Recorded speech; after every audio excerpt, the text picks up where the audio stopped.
All right, hello guys, you welcome. This is the part 2. You welcome to the part 2 of our principles and then the elements of design. As I said earlier, that in this part 2 we'll be talking about um, the elements of design. Okay, in this part we'll be talking about the elements of design. These are all examples of designs that I showed you in part 1. Okay, so if you have not watched the part 1, I would please like you to go to the description link or description page, and then I've left a link there to go and watch the playlist. Okay, all right, so let's quickly move on to the elements of design. Okay, elements of design. Okay, now I said that elements of design, they are very important. I mean, if you want to become a great and a professional designer, if you want to be a professional designer, I would please like you to watch this video very well. Watch it to the end because it's going to help your graphic design career a lot. Okay, so let's move on. So the first thing that we need to do is to know the meaning of an element of design. So we are saying that elements of design are the basics of design. Okay, the building blocks of what? Design. As I use a contractor as an example, that if you want to build a house or a home, first thing you need your sand, you need your materials that will help you to build that house, and that materials are called the elements of design. So if you want to design a logo, if you want to brand a company they need, or if you want to design a website, the first thing that you need to do is to get your the building blocks.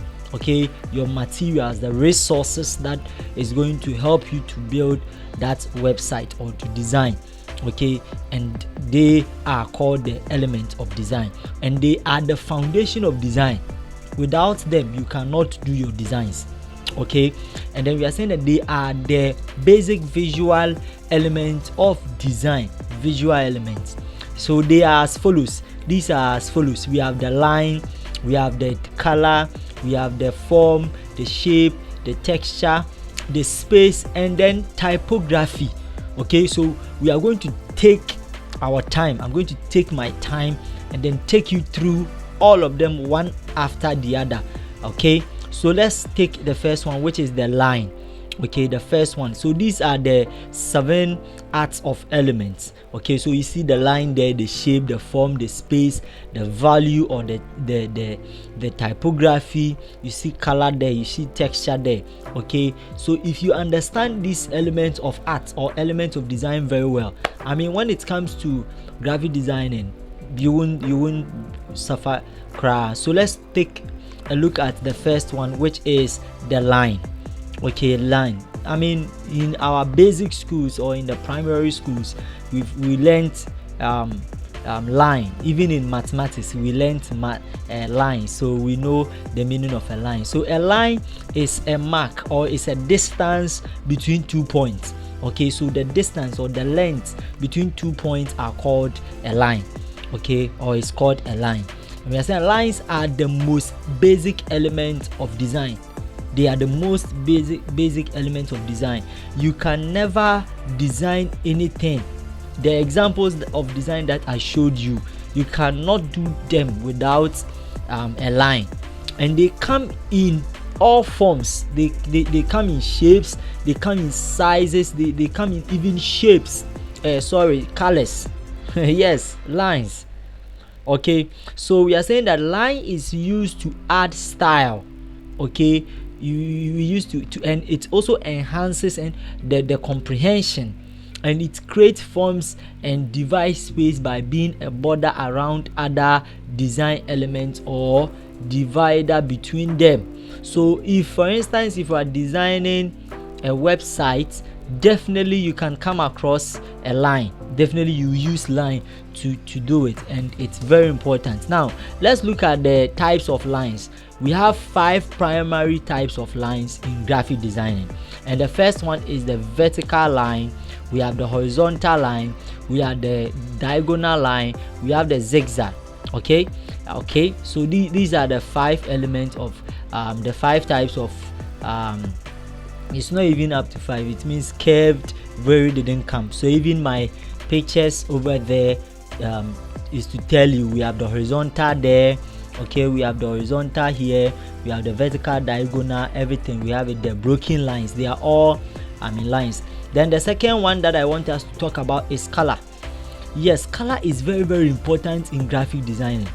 As a graphic designer, please, you have to spend time. This color thing that we are talking about, I will take my time and then talk about it, do full tutorials on it. So don't forget to just stay tuned. Okay, just subscribe.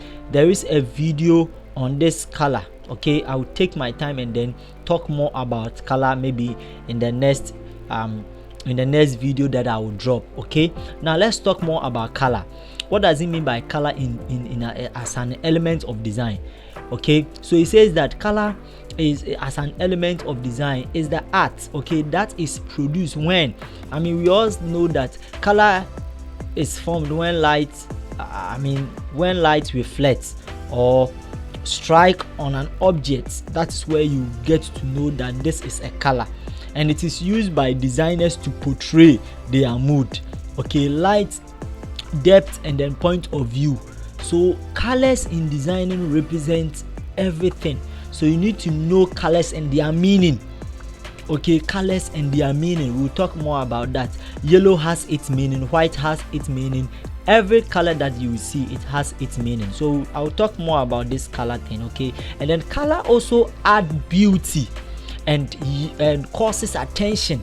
Can you imagine when you see a design where you cannot even take your eyes from it? Why? Because of the color. Color attracts. It attracts the reader. Don't forget that I said it in our earlier in the part 1 video that graphic design always solve a problem. Our main focus is to solve what? A problem, is provide a solution. So if a company needs a website, the website has to come out with certain features like a color. So your choice of color must be very, very, very critical, and you have to take your time when you are selecting a color. Okay, so we have types of color moods. Anytime you are designing, whether you are using Photoshop, you are using CorelDRAW, you are using any of the designing tools that you are using.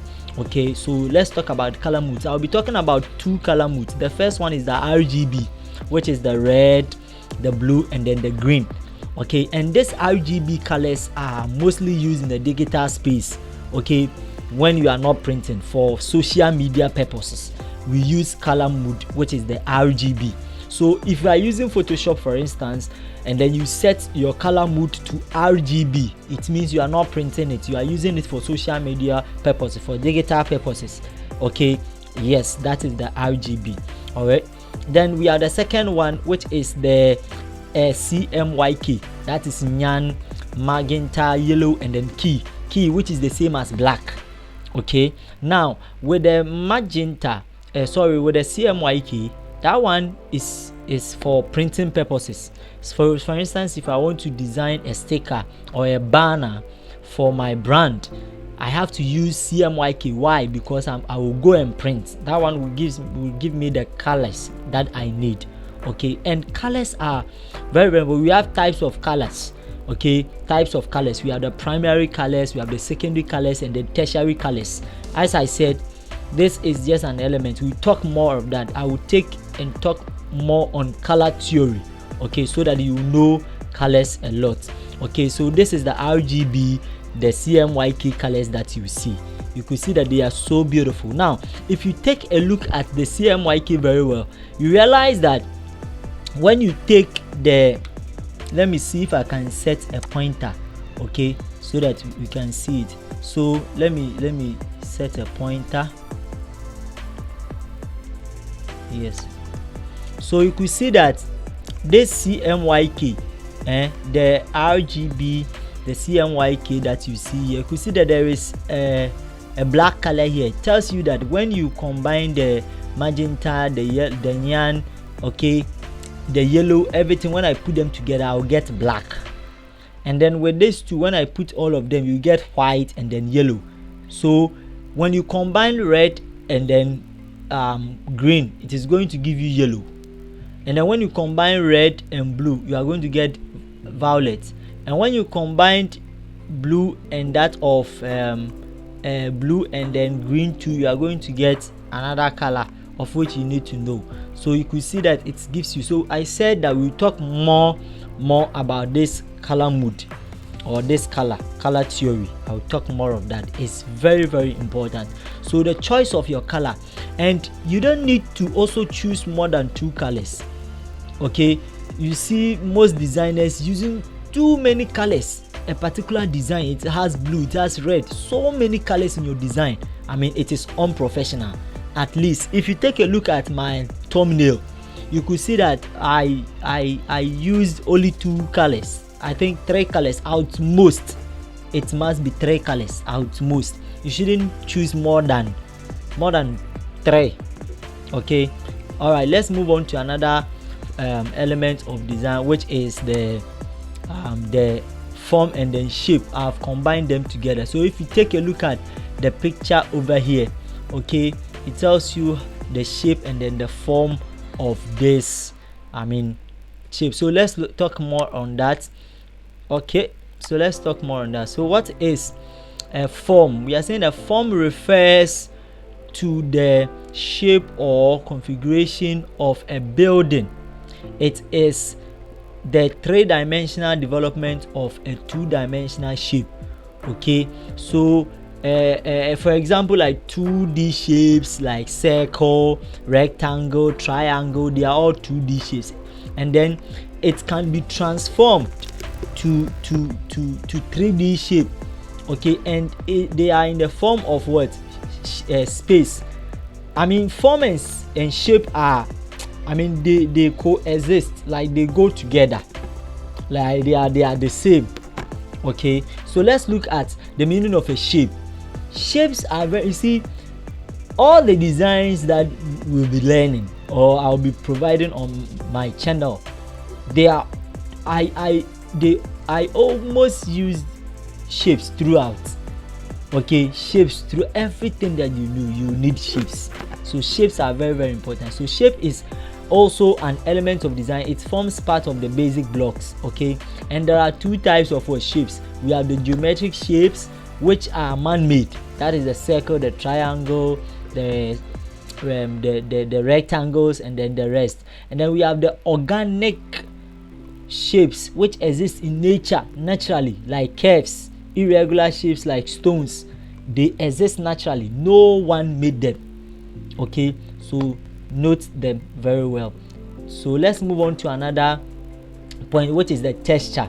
I mean, when it comes to texture, it relates to the physical. Okay, when you feel it, when the physical surface, but it also includes the visual appearance of an element. So when you see the element, you can feel it, though you cannot touch it, but you can feel, you fall within, or you fell in love, you can fall in love with that particular design, and you can create your own texture by adding what? Pattern. Okay, texture comes in pattern, and it is a way, it is the way a surface feels, as I said, or the way it's perceived to feel, although you cannot touch it, but when you see the design, you feel within it, you can fall within it, say, wow, this design is so beautiful. Okay, yes. And then it can be a photograph or a background in your design. Okay, it can be a photograph or a background in your design. So texture does not only mean that you can feel it, but you can use it as your background, or it can be in a form of photo. I will show you a picture. So this is a picture of a texture, so you can use them. You can get more of textures in when you go to Google, you can get more of these textures. Okay, now let's look at the last but one element of design, which is what? A space. Now I want you to look at this very well. Look at these 2 things over here. You could see that the first one is so beautiful. It has been arranged with some spaces in between. You can see that it's so beautiful. But look at the second one. They are so closely packed to the extent that You cannot even have a feel of it. That is what is called by a space. So if you are a graphic designer and you are designing your project work, and then you don't give it a space, I mean, it's not going to be beautiful. Okay, so let's look at it. So we are saying that a space is the empty area in your design. You cannot design and fill the whole space or the whole sheet. At least leave some space. It is used to separate or group information. It refers to as the negative space. Alright, I will show you a picture of it and then you get to know. Alright, so let's go on. So take a look at this picture, the two images very well, these two texts. You could see that the first one, it is closely packed, and then the second one is, I mean, it has spaces in between, and it is so beautiful. So if you design, they say this is my paper, and you design, you don't leave any spaces, everything is closely packed, there is no space, you have filled all the sheet. No, it is no, it is not good. Okay, so note space very well. And then let's move on to the second one, the last one in this part, which is the typography. I mean, typography is very, very important in graphic designing, and it is the art of arranging letters in a way that makes them clear and visual, okay, and visible, appealing to the reader. So if I want to get my reader attention, I said that graphic designer mostly their major work is to solve a problem. So if you want to solve a problem, or if you want to cross out, or if you want your reader to get your information, then you need to get their attention, and you can use fonts or text to get them. So it involves fonts, font style, structures, and then appearance, how you structure your program, how you structure it. That makes it so beautiful for people to fall in love with your design. And with typography, you can create the right kind of the emotion and feeling you want your readers to have based on the aim or the function of the design. So if I want to design a church flyer, and the church flyer is about 3 days revival, the main test is 3 days revival. So that 3 days revival has to be bold, so that it can catch the reader's attention. If you are designing somebody for a company, let's say a company, they are doing promotion.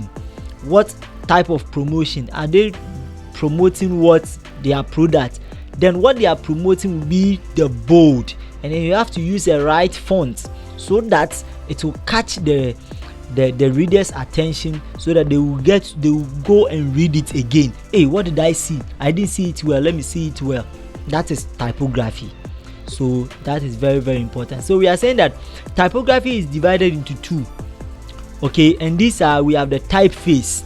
I will talk more about the typeface. When we talk about the typeface, we are talking about the whole block of fonts. And then we also have fonts. We have two of them. Okay, so I will take more time, and then we'll discuss more into this typography, especially typeface and then fonts.